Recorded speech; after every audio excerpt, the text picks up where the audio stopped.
View from the Sidelines, episode 2. I'm joined by Mike. We're reviewing the Manchester United 1, West Ham 0, West Ham defensive players 8. The rest zilch. You know what I mean? I don't know where to start on this one. I really don't. And I'm just going to hand it over to Mike straight away. Talk to me, Mike. What the hell happened last night? It's just so sad that we just haven't gone for any of these big games, have we? Liverpool was exactly the same. We all love Mark Noble, but he just doesn't get us up the pitch, and it's not Noble's fault. I'm not blaming him at all. It's Moyes. We didn't go for it, and it's sickening because they're there for the taking as well. Yeah. We just sat back in with that back five, and it just didn't. It wasn't working at all. And we all knew when he picked that team that he was going to make a substitution before half-time or just after half-time and get Ben Rama on. But we were just all, well, I don't know about you, mate, but I'm just crying out for him to start the guy because he's done nothing wrong in the last game. He played, 70 minutes, and he took him off. And I just thought, it gives us something. It gives us something. He moves us up the pitch. He's brave. Can I ask you something though, Mike? Right? Yeah. I know it's getting to a stage now. I don't know about you. I'm going to ask you this question. Does Moyes trust Ben Rama? No. Yeah, I'm starting to see it. We spoke the other week on Jake's show, West Ham Unofficial, right? And I turned around and said, I will know more at this game. I said, this is the game, not the Leeds game as such. It'd be this game because I knew Lingard weren't playing. What also sort of come into it, I don't know about what you think on this, but when there's no 4-0s in there, the likelihood is he has to come in, right? Because we have to have at least a 3-man attack. To set up last night, 5 defensive players at the back, 3 defensive-minded players in the middle, and then you got Jared Bowen, who is out of form, and you've also got Antonio, whose fitness record isn't great at the minute. Yeah. But I just want to ask you a few things. First of all, what is Moyes thinking in doing that?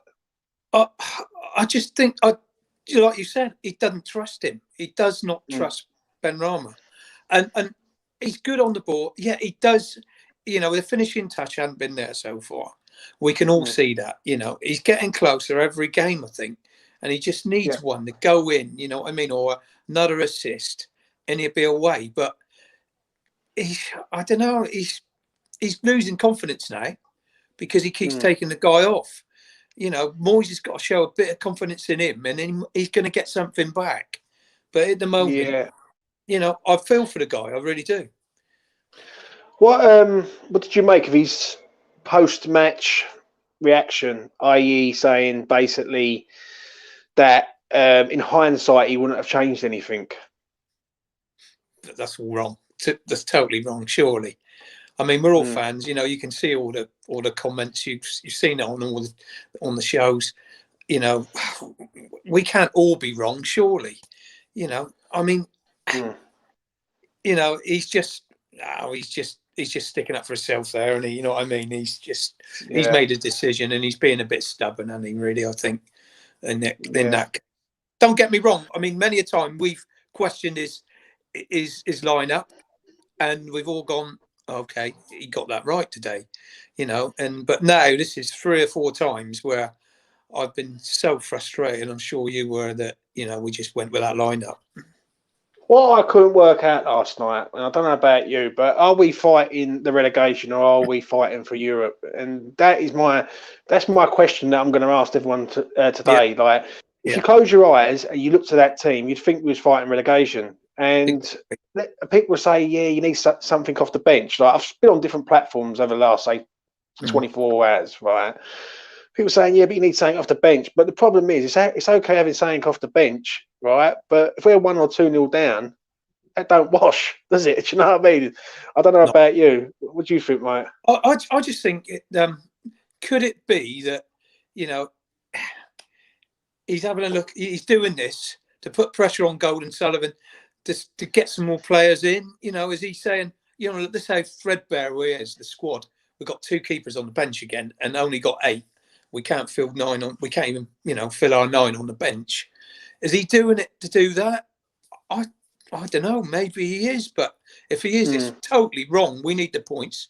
We should be having a crack at it and giving it our best shot with nothing to lose. In my mind, after the results went the way they went on Saturday, it was a free hit. We had to go out and give it a go. You know, if we'd lost 3-0 and we'd attacked, then, well, that would shut me up. You know what I mean? And shut a few, a few thousand more up, wouldn't it? You know. Where do we go? I know it's only it's a defeat, right? And I'm not going to get sort of carried away because we had a good season. But where do we go at in the Arsenal game? Like where do we go now with this? he's got no choice now, has he? He's got to go with Benrahma or attacking formation and not that negative, not that negative setup that he went with last night. I don't think he's got any choice now. I think Arsenal are in great form, and I think they're probably better than Man United at this moment in time. Yeah. In better form. What's the if he don't start again on Sunday? Yeah. And the likelihood is obviously Lingard will return. We don't know what the situation is with Fornals. No. If, for argument's sake, Lingard returns, Fornals doesn't, does Benrahma start? Because then that would be ideal. Then Benrahma, Fornals, Bowen, Antonio up top with Souček and Rice behind. Definitely, I would pick that lineup most definitely. And like I say, he may be pressured into it now because I don't think he's got anywhere to go now. Because you only got to look at all these games that he's played this negative formation. We haven't won one of them. Well, maybe in the FA Cup we won a couple of games. You know how much I love Martin Noble. And the guy's still ideal to bring on for 20 minutes at the end. And start him in the odd game here and there, but not against your Liverpools and your Man Uniteds.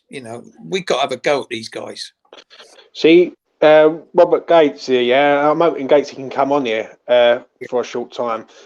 He said no shots on target. Our best player is our goalkeeper. Everyone else was 6 out of 10, or at least. I agree, but then I would say Declan Rice played well. He done his best. He was he was covering so much space. I'm going to ask you a few things, Mike. And then I'll let you shoot off. I just wanted to ask you what you thought of Ben Johnson's performance. This is a right-footed player on the left-hand side. It does not work, does it? And we keep trying to shoehorn these players into positions that basically they don't feel comfortable in. At one stage in that match, Ben Johnson was looking over to Moyes and going, what do I do? What am I doing? Yeah. I feel for the boy. I think he's a talent, and I think he's one for the future. I really do. But I think he's probably better off in a flat back four as a right back. And he reads the game well. Defensively, he is sound, for his age. But going forward, I mean, some of his passing and some of his decision making, it's not there yet. But he can grow. That can grow. That can get better. I just think it's a little bit unfair on the lad to stick him out as a left wing back. I think, you're hanging him out to dry a little bit there. So basically, then we've got 10 games to go now, right? I actually said it on West Ham Fan TV. I don't ever want to see him playing 5-3-2 again in a system again that's so negative that basically we've got no attack threat. I don't know about you though, but what did you think when you saw that lineup last night? I just saw total negativity. Sorry, but I thought, no, we ain't going nowhere in this game with that. I can see in a way why he's done it, because he's probably looking at a point last night, which we'd all taken, wouldn't we? And the cup game only a few weeks ago, at 90 minutes, it was 0-0 with that sort of lineup. But, I think we just got to have a little crack at these teams. But the thing is, though, Mike, I'm going to challenge you on that, though, right? But do we take a point considering that Everton lost, Chelsea drew, and Tottenham lost? Can you see what I'm getting at? If we, as West Ham, as West Ham fans, if we go up to Manchester and we put in a good performance and we lose, we can all walk away from Old Trafford going, you know what, we had a go. We're not quite there. We're not ready yet, but we had a go. And then the confidence goes into the Arsenal game. Us going up there, setting up, basically trying to stop them from scoring in 90 minutes. And as I've said it on different platforms, right, we're not good enough to stop Manchester United in 90 minutes. Right, we might have been okay in the FA Cup game, but in the end, they're going to get one chance. Do you know what I mean? And that one chance was, even though they didn't score it, our own player scored it ourselves, and you couldn't make it up. Craig Dawson, who's been arguably one of our best players, gets an own goal. I'll just look at it as it's very frustrating, considering how well we've played all season. Yeah, what do you feel? Like I said, I thought it was a free hit. We should have went and give it a go. You know, like I said, the performance against Man City was really good, and I was upbeat about that, even though we'd lost. You know, I thought, well, that is a proper performance against Man City, probably the best we played against them for some time now. And I thought the Leeds game, we weren't great in the Leeds game. I think, you know, we had a good 30 minutes and that's enough. And poor old Leeds, you know, they can't defend set pieces. We all know that, you know. So we were a little bit lucky to win that. I just want to see another good performance. And with that lineup, I knew it wasn't happening, mate. I knew it wasn't going to happen. Yeah, mate.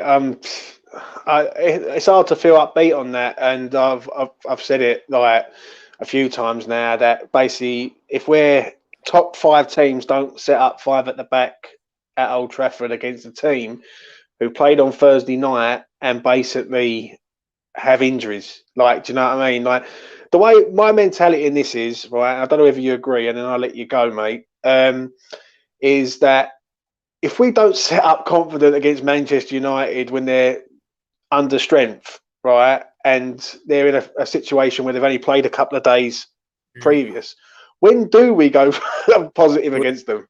That's the question.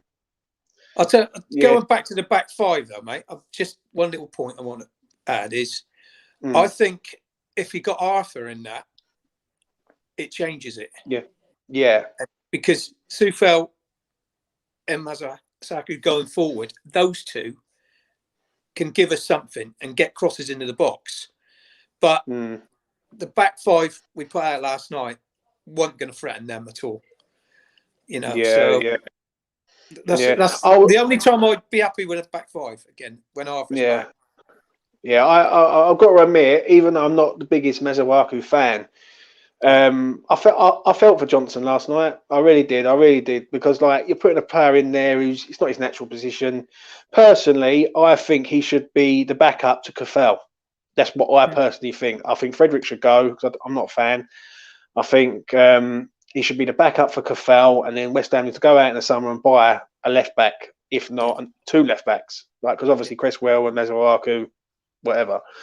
But yeah, it's disappointing now, mate. And basically now we're going to see what we're all about. And if it comes to Sunday night and we're all sitting there and Ben Rama hasn't started again, then is this like manager over player like now? Like, because I don't understand, Mike, what he's got to do to get in the team. I don't like when you're putting in defensive players instead of a player that can make a difference. And the argument that I've had recently is basically people saying to me that, oh, he hasn't done nothing. But let's be honest about it. How can you keep judging a man after like half a game, 20 minutes, 15 minutes? Do you know what I mean? It's going to take, if he has 6 games straight, then we could sort of assess it and go, you know what, this is the player we got. Crack of the whip. So it's disappointing. No, he's not been given that proper chance.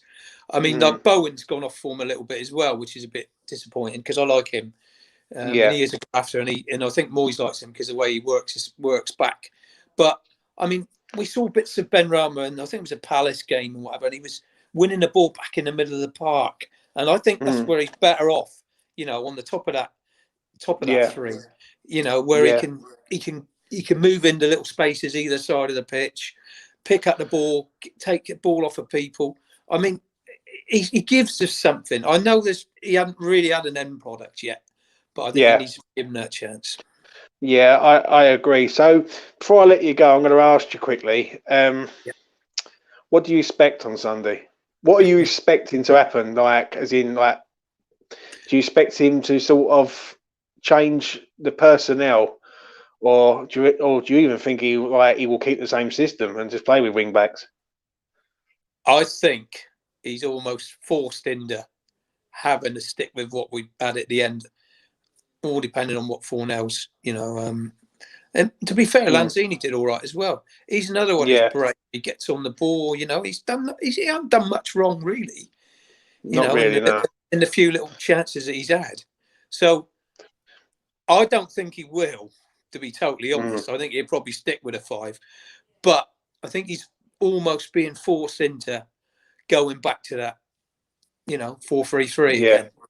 And I agree with you, mate. Totally. I think he's going to have to do it, because, I mean, all the fans are shouting for it. Surely he can see it now. We can all see it, can't we? Surely someone like Kevin Nolan, especially, he's got to be, in his ear. Come on, Dave. Let's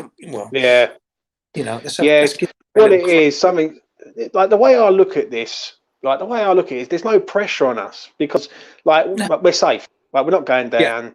And basically, the way I look at it is, this is like, these next 10 games are 10 cup finals, and that's what I've been saying. If we put everything into these games, and we'll see where we finish. But if you're going to put everything into these games, you've got to go out with a positive mentality. Do you know what I mean? Not a negative mentality. And my attitude is, negative team selections get negative team results, basically. And if you go out with a negative attitude, you're not going to get a positive result, if that makes sense. Do you know what I mean? So it's disappointing, massively. But Mike, thanks for coming on, mate. I much appreciate it. And I will let you go, mate. So take care and all the best. Yeah, all the best, buddy. Thanks very much, mate. Yeah, that was Mike, everyone. He's on West Ham Unofficial. He's a regular on Jake's channel, and top man. Honestly, I can't work out for the life of me what happened last night, and I will say this. And I've sent a few links to a few people, and hopefully a few people come on within the hour. And I'm just gutted, like, as a fan, and what I expect out of this last 10 games is everything. Like, if they give us everything, then we will walk away at the end of the season, and wherever we end up, we will appreciate it. Do you know what I'm saying? So to me, I'm massively disappointed. Like, after last night, I can't work out for the life of me what he was saying about his team, about the team selection. Like, at the end, I couldn't work that one out. Like, saying that he, in hindsight, he wouldn't have changed anything. Surely he must have been looking at that and going, like, what is going on, basically. So it's massively disappointing. Right. And for me personally, I'm not impressed. I'm not impressed at all with that. I don't get, before I hand over to my next guest that's coming on, I don't get the mentality there. Like, this is a Manchester United team who is not on form. Right, they're inconsistent at best. They play Thursday night. They're missing loads of players, and we set up to fail, basically. So I've got 2 people. Let's have a look. Right, first of all, I'm going to bring in West Ham Online, and then I'm going to bring in the man in the moment, Forge from Irons, Gatesy. Quite the introduction. Pressure. Yeah, how you doing, mate? Right, first of all, I'm going to start with Gatesy straight away, and I'll get to West Ham Online in a minute. Gatesy, talk to me, mate. What the hell happened last night? Wrong team selection. Long story short, wrong team selection. You said it yourself, James. You set up negatively, you get negative. As soon as I saw the team selection, I was just like, as you said, the games that happened over the weekend, there was teams dropping points around us, left, right, and centre. We could afford to go there and try and meet them on the front foot. And if we went down like we did at Man City, so good. All right, you'd still come away with a defeat if that was the case. but you'd feel much more positive. Now everyone's just like, you know what I mean? Yeah. You couldn't have put it any better. I was on a show with Jake from West Ham Unofficial last night on a Manchester United channel. We're sitting there, me and Jake, and we're right upbeat about the game. And we're talking about the game, and we're right upbeat. And I fancied this last night. I really did. And I'll never forget the words that Jake said, that lad, right? He's a top lad. He turned around and said, he gave his prediction of 1-0, I think it was. Now, I was just about to give my prediction. And he said, James, before you give your prediction, mate, I think you're going to have to look at this team sheet because I don't think you're going to be happy. And when he got it up on the big screen and was live like this, and he put it up, I said, I'm disgusted. That was the first words that come out of my mouth. I'm disgusted with that. Are we fighting relegation, Gatesy, or are we fighting for Europe? And my mentality is on that. You don't set up 5 at the back at Man United in a team that's under strength at best. Well, they played, didn't they? They played Thursday and they've got this Thursday, I believe. Right. Yeah. Let's meet them in the centre of the ring. Meet them in the centre of the ring. Try and land a few haymakers. We got no shots on target. None. In 90 minutes, not a single shot on target. Our goalkeeper was our best player. Everybody else was maybe a 6 out of 10. There, maybe as I heard you say, Rice. I respectfully disagree. I think he didn't quite look his normal self, but then that's probably not entirely down to him. It's down to the sort of like the shape of the team, the people around him that are maybe not operating at their normal level. So that's sort of putting more pressure on him. So, like I say, I'm not entirely blaming him for that. But name me a player, Rice and Fabianski aside, who deserves a mark better than 6 out of 10. Yeah, that's your problem. I can't. Turning up to Old Trafford. If you're turning up to Old Trafford, you need to be getting 7 out of 10 from probably about 9 players as an absolute minimum if you're going to get anything. I totally agree with you. I was going to ask you a few things, Gatesy. At half time, what was you thinking? We're getting away with it. At that point, I was thinking we're getting away with this because I think at that point Fabianski had made the save from Greenwood, hadn't he? Where he cut inside, got it on his left, just shifted it sort of like a yard wide of Dawson. He's got his shot away. Fabianski pushes it onto the post. But they were tearing us apart. They were tearing us apart. I mean, it was men against boys. And I said to myself, the best we can hope for here is a 0-0 draw, because if we go 1-0 down, how are we going to come back? I mean, we were playing, I think it was a 5-3-2. I mean, different people had it down. You know, I saw it down as a 3-5-2. I had it down as a 5-3-2. I had it down as a 3-1-4, whatever. You know, there was no way that was a 5 in midfield. Not a chance. They were sitting back too much, and I just don't understand it in the first place. If you were setting up last night, what would you have done different? I think that the fact that, I mean, the two key players that were missing, obviously Pablo Fornals and Jesse Lingard. Obviously, we knew ages ago when we first got Lingard in, we knew he wasn't going to be available for last night's game. Pablo Fornals for me was a key miss because his hard work and endeavour.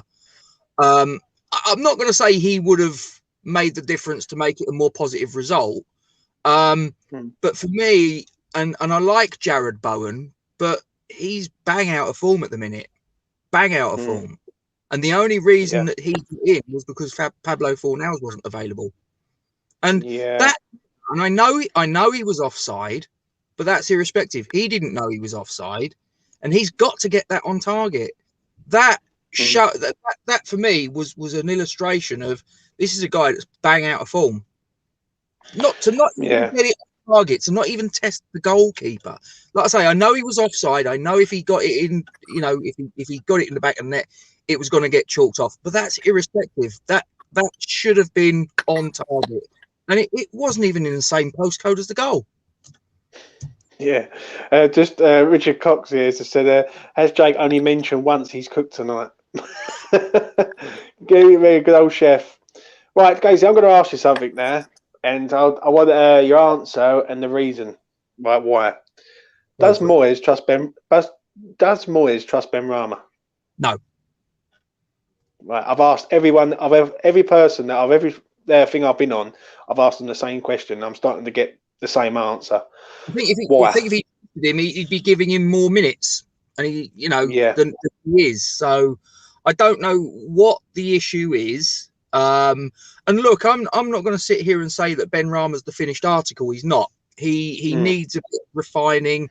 He needs a bit of work. But how is he going to get that unless he gets minutes on the pitch? And you said it earlier.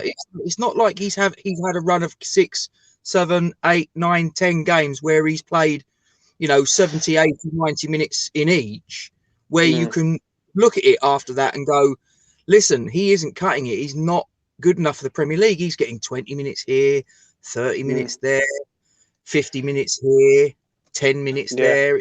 How the hell can you judge him? I know. And I'll go back to the Aston Villa away game where him, Lingard, Antonio tore it up. Done wonderful.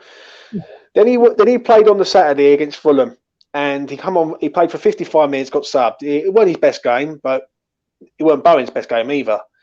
And then we go to Old Trafford on the Tuesday or Wednesday night or whatever it was for the FA Cup game. Yeah, he comes on the 87th minute, right? In a game that if Man United scored on the 88th minute, technically he would have had about 5 minutes of game time, only because he went to extra time, if that makes sense. Then we played Sheffield United on the Monday, right? He comes on the 80th minute plus again. And then the following week after that, he's a sub against Spurs.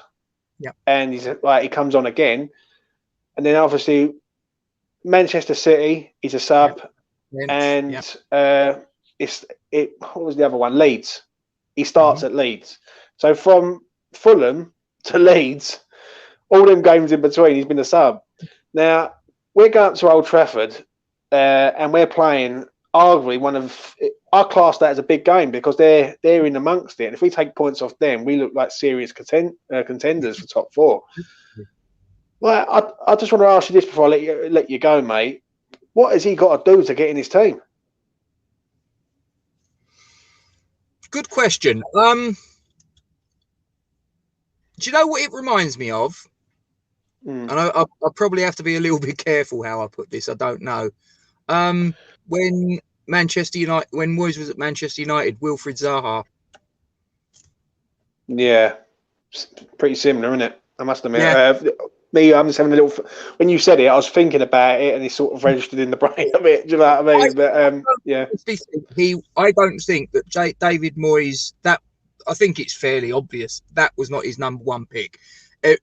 Eze was the man he was after, but he didn't get him, and I think Ben Rahm was like the next cab off the rank sort of thing. My brother raved about Ben Rama. He watched quite a lot of Brentford games, and for maybe a year or 2 years before we actually signed him, my brother was going, this guy is absolutely too good for the Championship. This guy is scoring like for fun, and he's scoring goals. All right, it's in the Championship, but he's scoring goals. If he did that, if Messi scored goals like he did, he'd be showed again and again and again and again. And all right, I know against lesser quality opposition, but he's a quality player. He needs a little bit of refining. He needs a little bit of time to really adapt to the Premier League, but he's not going to do it sitting on the bench, coming on for 10 minutes here, 20 minutes there. Yeah. I listen, mate. I can't not agree with everything you just said there, because I think me and you sort of think on the same wavelength. If that makes sense. Tell me this, James. Tell me this: did we look better or worse once Ben Rama and Lanzini were introduced? Well, let's put it this way: as soon as they come on, within 2 minutes, we had 2 chances. Yeah, and that says it all.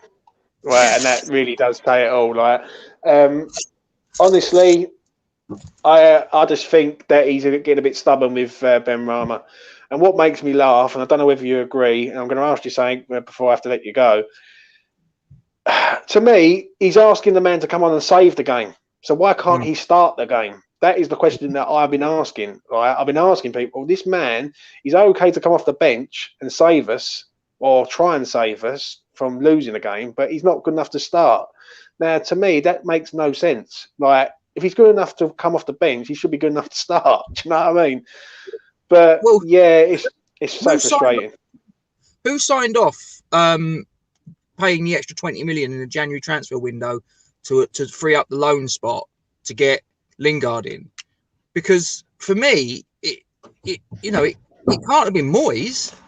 Must have been David Sullivan, because if it was Moyes, surely if you had that much faith in that player that you've just sort of said, okay, we're committed to signing him in the summer, barring this blood test issue that when he came in, like, he failed the medical, didn't he?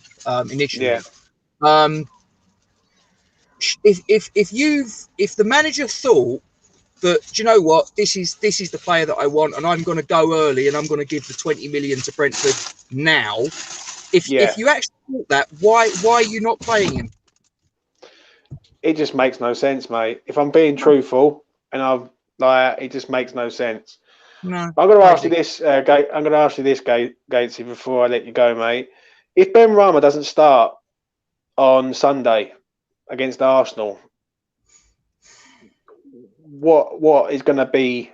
Well, first of all, what do you think will happen with regards to the fan base? Lingard's coming back in. We're pretty much assured of that, unless Lingard picks up a knock in the meantime. Lingard's coming back. You'd probably think that Fornals, again, I don't know exactly what the problem is with Fornals and what the prognosis is on how long he's going to be out, but if it's just a minor knock and he's back, well, they're going to come back. Do you know what? I think Benrahma. I think Benrahma's starting on the bench again, mate. I really do. I hope I'm wrong. Yeah. But I see it coming. And I think he probably can too. Yeah. And before I let you go, right? I know you said beforehand about his post-match comments. What did you think, honestly, about that when he comes out with all that rubbish about? It's basically. I think if he seriously meant it, James, something's wrong. But I've got a good friend of mine that's an Everton fan. Now, he was obviously Everton for 10 years, 11 years, whatever it was. And he turned around and said, listen, David Moyes did fantastic for Everton. But whenever we went up, especially away from home against the perceived big boys, it was always like they were parking the bus, and it was like, if we're expecting to get beat, but if we get a point, we're happy. Yeah. It doesn't surprise me, because he's got form, and I think I put it on the chat earlier. He's never won a Premier League game at Old Trafford. He's never won a Premier League game at Stamford Bridge. He's never won a Premier League game at Anfield or Highbury and the Emirates. He's been a manager for 20 years? Yeah, 98 he started. He started being a manager in 98. Yeah. Yeah, I just think it's a massive inferiority complex, one of those. Yeah. But there you go. Anyway, well done, mate. This turned up with the shopping. Yes, all right, mate. No worries. Catch you later on. Yeah, as I say, don't forget, we got ours on at 7:30, and then we're going to open up the lines at some point. Duke and I are going to be doing whatever, and then if you want to jump on ours, feel free, mate. Will do, mate. You take care. Forge from Irons, Gatesy. Follow that channel. Take care, man. There you go. Right, West Ham Online. Thank you for waiting. Thoughts? I agree with pretty much everything Gatesy said. I think this weekend is the final telling point for me as to whether Moyes trusts Benrahma in a big game, because for me, Arsenal's now our biggest game this season so far. He has to start, in my opinion, and I initially thought that when Lingard can't play, it would mean Benrahma plays more. I don't know if you agreed with. Now I'm thinking he just seems to only play him when Lingard's available. I don't know. I know they have a really good connection, but it still doesn't make any sense to me. Yeah. I as I've spoke like on this video, and basically I've been speaking on different platforms. I'm not impressed by that. Like by this sort of attitude of like, you know what I mean, a back five, back three, come and break us down. Like at the end of the day, we're not fighting relegation here. So this is 10 games from glory. Now, this could be 10 games from a nightmare. Right? If we carry on going like that, we're going to end up slipping down the league. And every optimistic West Ham fan, right? And I'm not a deluded West Ham fan that thinks that we're going to get second or like third. But I definitely think we can get fourth if we sort of attack teams because we've got a good attacking players. Like I've asked everyone, and I'm going to ask you, and I know what you're going to say, but I'm going to ask you for the respect value of asking you.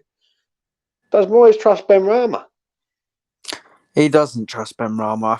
I think it's an agenda, in my opinion. I don't want to use that word lightly, but I just feel like Moyes knows that he got it wrong initially in not rating Ben Rama, if that makes sense, and he sort of just wants to prove a point now. I think he's a very stubborn man, David Moyes. Brilliant manager for us. He's done a great job, but I think with his team selections especially, he is very stubborn. I don't think he likes admitting he was wrong. And I think this is the biggest case of it. And unfortunately, I don't see it changing. And that's going to be when Moyes' reign ends at West Ham. I genuinely think that will be the biggest question. Why did Ben Rama not play much in that first season? And he's definitely got to answer that. And I'd love for the press to really challenge him on that one. I think they did last night, and he sort of looked at them and laughed as if to say, like, I'll do the same thing as what I've done again. Like there. Yeah. It's an hard one with me. This is an hard one because if this was a Manchester United full strength, they've had a week's rest, maybe I could have gone a bit lightly on this one. But when you've got a Manchester United team full of injuries, play on Thursday night, then yeah, it doesn't bode well for us when we're supposed to be going for Europe. Do you know what I mean? And we're setting up like we're so scared of Manchester United. Do you know what I mean?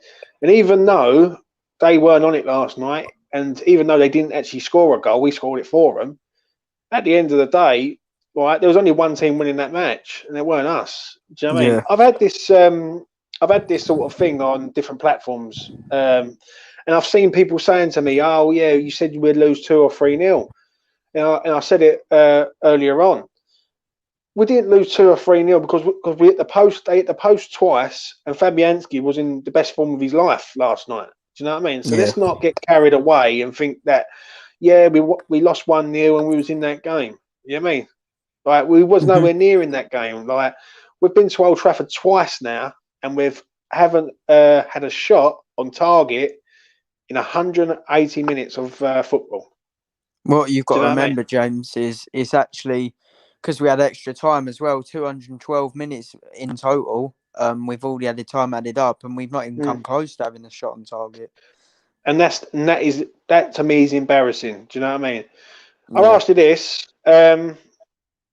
come Sunday, when we have to go again, does Ben Rama play? I'd play him. I'm stuck whether Moyes will play him because for me, Arsenal are a similar sort of level. They're slightly better right now than Aston Villa. I think overall they're a much better team than Aston Villa. But the way that Ben Rama and Lingard linked up against Aston Villa was incredible. And for me, we have to set up in that same way against Arsenal because what you've got to remember as well, James, is Aston Villa. What they definitely do have on Arsenal is they've got this season. Aston Villa have one of the best defensive units in the league.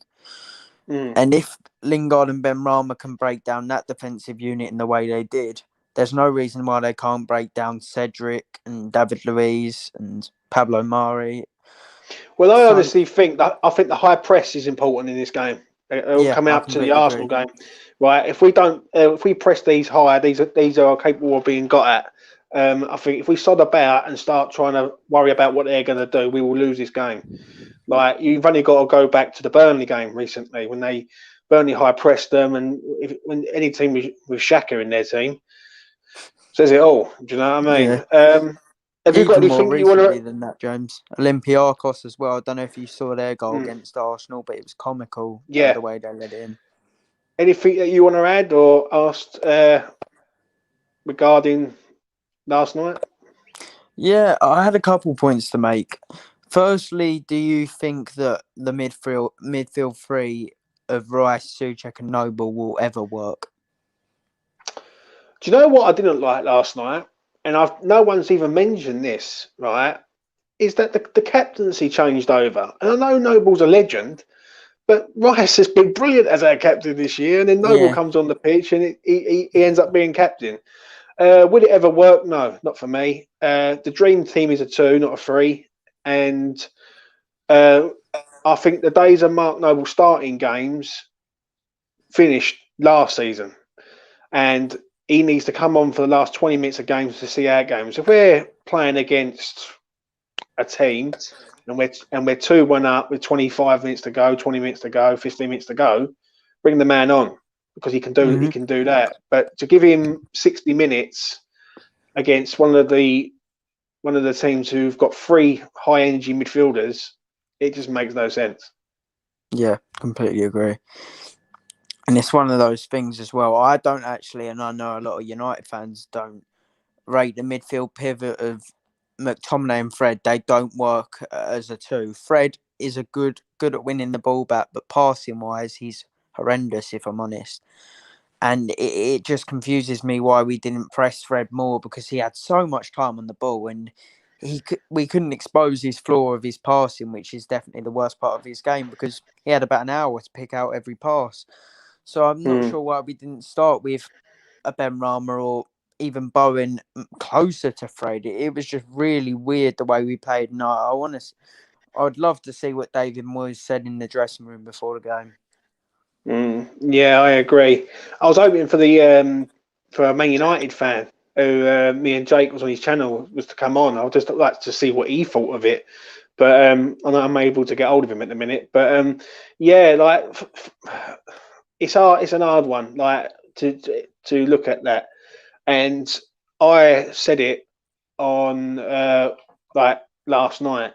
Are we fighting for the top four? Or are we fighting to get out the bottom 3? Like it just made no sense to me whatsoever. I don't know what about you, but it proves one thing, that we need massive restructure at the club in the summer. Because when you look at our bench, we've got 2 goalkeepers on the bench, and we had 3 under 23s on the bench. Yeah, we definitely need a few more names in. Whether that's through keeping Anderson at the club, I'm not sure. Personally, I think he's on too high a wage. I'd rather have 2 players for the wage he's on than 1, especially when he's lazy and doesn't score any goals. So I think there's got to be massive restructuring the squad development in the summer. And I don't mean the starting 11. I think our starting 11 at its best is almost top 6 level. But our squad at the moment is not top 6 level, nowhere near, because that bench that I saw yesterday is showing with Everton as well. I don't know if you've seen their bench lately, but it's really poor, and you can't afford to have that over a 38 game season. It's all right for 25, but the injuries will catch up eventually. Yeah, I agree, and I just hope we just don't start sliding away from such a good position, and we start, you know what I mean, taking things for granted. I think Moyes took that for granted last night. I thought he didn't appreciate that where we are, the team. Like Ben Johnson last night, I don't know about your thoughts, but the boy is a right back. He's a right wing back, and you know what I mean. He's not a left back, and we're playing a right-footed player on the left-hand side. What's your thoughts on Ben Johnson last night? I remember a few weeks ago, James, when we played against Sheffield United and he was on that side, and I thought he had a really good game. And you even said to me then, I still don't think he's capable of playing that position. And I'll be honest, at the time I was thinking, nah, I think he can do it.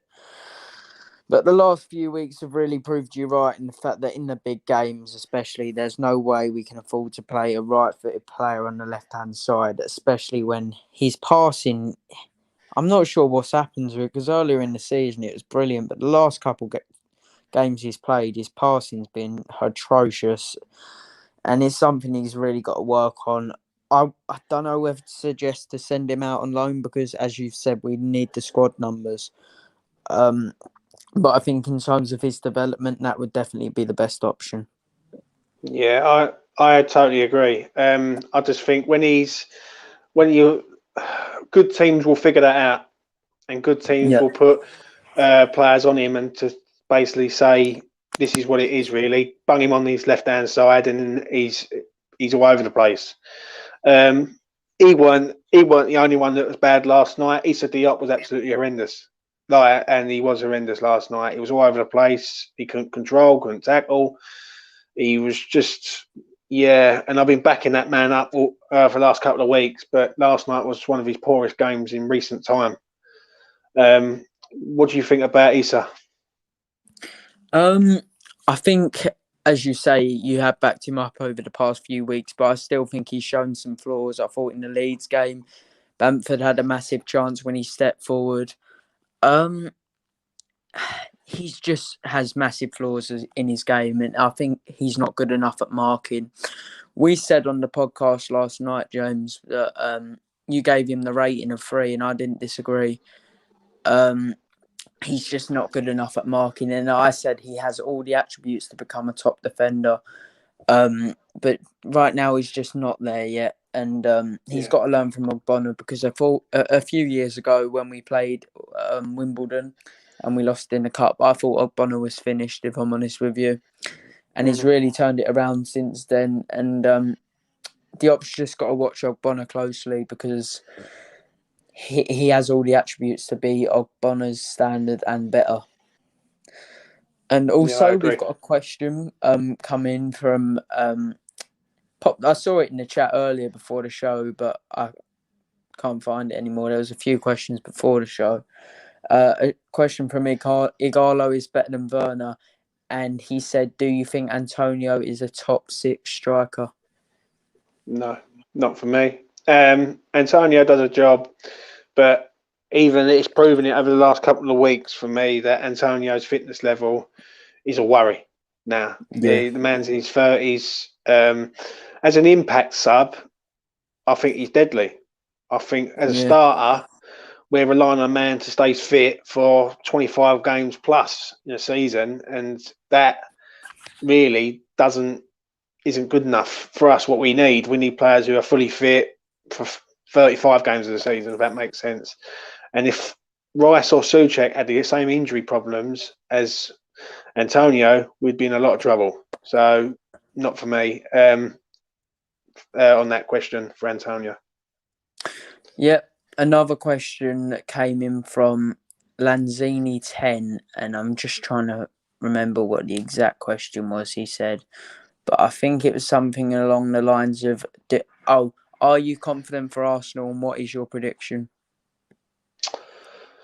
Am I confident for Arsenal? At the minute, now, because I don't know. Personally, I've got no idea what team he's going to put out, and that's a worry. All I know is Lingard's back. We don't know whether Fornells will be back. He's not heard anything that Fornells will not be back, but we don't know if he's back. I think he goes back to a 4-2-3-1 system. I can't see him playing that 5 at the back for a while. Yeah. But the question that needs to be answered here is, if Fornells is not in, who takes that final attacking slot? Now, to me, it picks itself. You go Benrahma left, Lingard 10, Bowen right, Antonio up front. And this is the formation. That's the front 4 that I have been crying for to see. Now, if they turn up and they don't perform as a 4, then okay. But that is a pretty good 4, if I'm honest. Benrahma left, Bowen right, Lingard as the 10, and Antonio up front. Yeah, completely. And my prediction, honestly don't know at the minute, mate. I really couldn't give a prediction on that at the minute. Yeah. If we win, that game will define where we're going to end up. Because if we lose that game, that'll be back-to-back defeats since the start of the season. Yeah. And then we're in a bit of a slump, like we're in a bit of a like bad spell. If someone said to me right now, you've got 3 games, James, you've got Arsenal, Wolves, and Leicester, right, you've got possible 9 points. If we can win 2 of them and probably get drawn in the third one, then I'll be happy. Do you know what I mean? Yeah. 7 points out of the next 3, considering like with the players that we've got at our disposal. But yeah, I can't answer on the prediction, mate. Yeah, I think personally our best front four, if available, whether Moyes selects it or not is a different question, is the front four that played against Leeds. I think that's a brilliant front four, if I'm honest. I think it has that balance of attacking talent, flair, composure, and everything. I think we're a completely different team when Lingard plays, a much better team when Lingard plays. And I do think we'll beat Arsenal. Yeah. I don't predict to win that often, but I do think we'll beat Arsenal because their recent form has clouded over slightly what they are, really. They aren't that great a team. They're a good team. But they do have their issues, shown with the Aubameyang disciplinary problem yesterday. And all their good players are still young boys that aren't going to play well every week. You've got Smith Rowe, who's only 19, Saka, who's only 19, Odegaard, who's only 21. So you're never going to get consistency at that age unless you're Lionel Messi. It's been shown with literally every player that's come through in those attacking positions. So I've seen Saka have brilliant games, but I think in recent weeks, even yesterday, Saka's been off. Saka at his best is a brilliant player, but I think we should be able to deal with him. As I say, he's a really good player, but I do feel confident. And right now, I'd go with a 2-1 win. Seeing the lineup will probably change my mind. But I do feel confident if we play Lingard and Benrahma. Yeah. What do you think? Before we start coming to wrapping this up, first of all, what did you think of Moyes' comments at the end of the game, like the post-match reaction about, in hindsight, he wouldn't have changed anything; he would have done the exact same. Yeah, I just hope he was just trying to protect the players with that comment. As they say, hindsight's a wonderful thing. Now, if that was his actual opinion, then I'm not sure what happened. Maybe he had a few too many drinks. But yeah, it was a worrying comment, and I can't remember who it was that said it, but someone who's been on the show already, maybe it was Gatesy, that said Nolan or Irvine or someone like that's got to be in his ear saying, Moyes, you can't play that lineup in the top 6. The fans don't like it. The results literally show that it doesn't work because I just feel though it's not so much the lineup, right? It's the occasion, right? So to speak. Because if we was fighting relegation there, that wouldn't have bothered me. That lineup, like, do you know what I mean? If we'd been fighting relegation and we was 5th from bottom and we was in that situation, I could get it. But I don't understand it when we're 5th in the league and basically the confidence is high, the fan base are as one, we're all together, we're all fighting in the same direction, we're all happy as a fan base about the team, the way the team's progressing and everything else. And he goes up there and chucks out an eight defensive players. I don't know about you, but what do you think on that? Yeah, it's just one of those things. It's just not right for me. I don't know if you remember, but last season when Moyes came in, we played a couple of the top 6 teams and we actually had really good performances. Yes, we didn't win. Well, we won one of the games I'm about to mention, but it was performances that are miles better than what we're seeing at the moment against the top 6 teams. Liverpool first, away as well, in a packed Anfield crowd. We didn't play that defensive that day. And we ended up, we lost 3-2, but that was because of 2 Fabianski mistakes on the the whole play, you could have said that West Ham deserved the win in terms of actual big chances created. Chelsea at home, in lockdown, we won that game. We played quite an attacking style of football whilst also maintaining them defensively, and both their goals were just set pieces, basically. So I think Moyes has got to look at them two games and think, why don't we play a similar style to that against these teams? Because the one he's playing with at the moment is about as useful as a spoon in an arm wrestle. Yeah, I can't agree with you more, mate. I just think that it's a big game there. That game against Arsenal on Sunday has become massive for our season. And the people might say to me, "Oh, well, like, at least we're not fighting relegation." And I'll say this quite clearly on here right now. I never left Upton Park 5 years ago to be fighting relegation. It's as simple as that. I've never left that stadium and the history and the heritage of that stadium to be going over to Stratford and fighting to stay in the league. So let's not all think that we're hard done by. West Ham should be where West Ham are now. West Ham's a big club. It's always been a big club, and it always will be a big club, if that makes sense.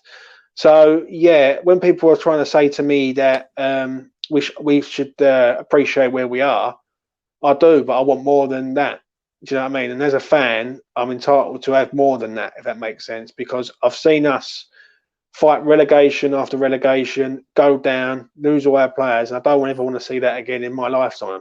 Do you know what I mean? So, it's I'm very open on this one, but before we wrap it up, give your show a plug. You've got some special guests coming on, I believe. Yeah, thank you. So this week on the West Ham Line podcast, first of all, tomorrow, my episode, which me and James actually filmed yesterday with a United fan after the game. Not going to lie, not a very happy podcast, but it's an insightful one and one where we talked about the United game. And then on Friday, coming out at, I think, about 9 a.m. or 3 p.m. I haven't decided yet because I need to do some promo work on that. But we've got some of the members from AFTV coming on.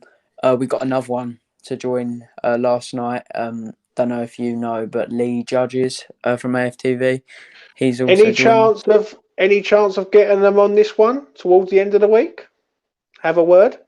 Yeah, I could try. Yeah, I could definitely ask them and see what they say. And I would like to see Lee Judges. I like him. He's a realistic Arsenal fan, and I agree.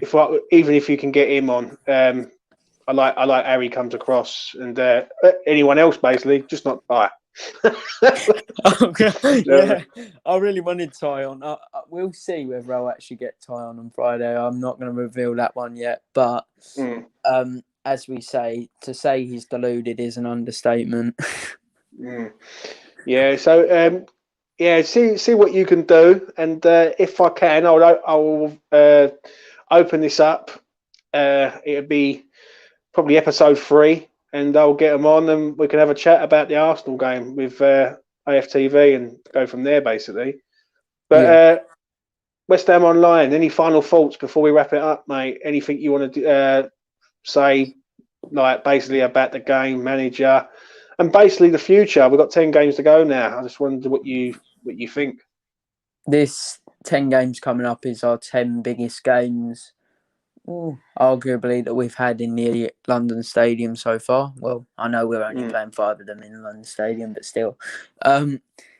It's massive now because this is make or break. We could still finish 10th, yet we could still finish 4th. It's that tight. If we lose to Arsenal, we'll be only 4 points ahead of them with 9 games to go. And the way that we would be playing and the way they would be playing in terms of form, I wouldn't feel confident that we're going to come above Arsenal.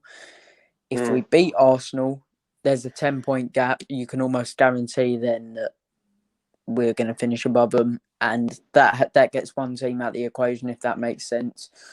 Yeah. We should finish above Tottenham. The way Mourinho set up yesterday was borderline embarrassing. didn't take advantage of any of the things we've even spoken about in terms of the fact that they have Arsenal struggle through errors of their own, and Tottenham just sat back and tried to hit them on the counter. So we should finish above Tottenham, Arsenal, Villa, Everton. I'm not a huge fan of. It should be between us, Everton, and possibly Liverpool for the top 4. And I don't know whether you think we'll get it, but Chelsea haven't scored 2 goals in the game under Tuchel yet. Or maybe they have once, but I saw that stat today, and in 10 games, that at most they've only scored 2 goals in 1 game. If I'm honest, before we wrap it up, I think if we beat Arsenal, the top 4 is still on. If we lose at Arsenal, if we lose to Arsenal, I think it's good night from top 4, and basically we're looking at a top 6, top 7 finish. But I think the Arsenal game's just become a massive game, and he's got a decision to make. Right? And I think it's time to give Ben Rama a run in the team. And I'll stand by the boy, because he hasn't done anything wrong not to be there. And there's players in the team who are in the team who shouldn't be in the team at the minute. Do you know what I mean? Who haven't been performing and are out of form. But yeah, before we go, hopefully we can get something lined up for the AFTV lads, and even if we can get one of them, it'd be good. And I don't know if you know James from AFTV, new edition, but I'm a big fan of him. And in terms of analysis, he's right up there with the best on football YouTube, in my opinion, at the moment. And it's no wonder that Robbie's given him that daily show. That's it, mate. Well, whatever you can do, we can do, and we'll make it happen. And we'll go from there. And before we wrap it up, from me, Fat Boy Thief, and from the Who, it's good night from us. And hopefully, like next week, next Sunday, when the teams are announced, we feel the buzz rather than the negativity again. And it's time to say goodbye. So thanks for watching, everyone, and I really hope you've enjoyed it. If we can get them AFTV boys on, it'd be good. It'd be nice to meet them. I've followed their content for a long time. I like the way they come across, and some of them are a bit deluded, and some of them are real proper fans. And at the end of the day, I only speak to realists. I don't speak to delusions. Do you know what I mean? So yeah. So thanks to West Ham Online. It's goodbye from him. It's goodbye from me, and take care.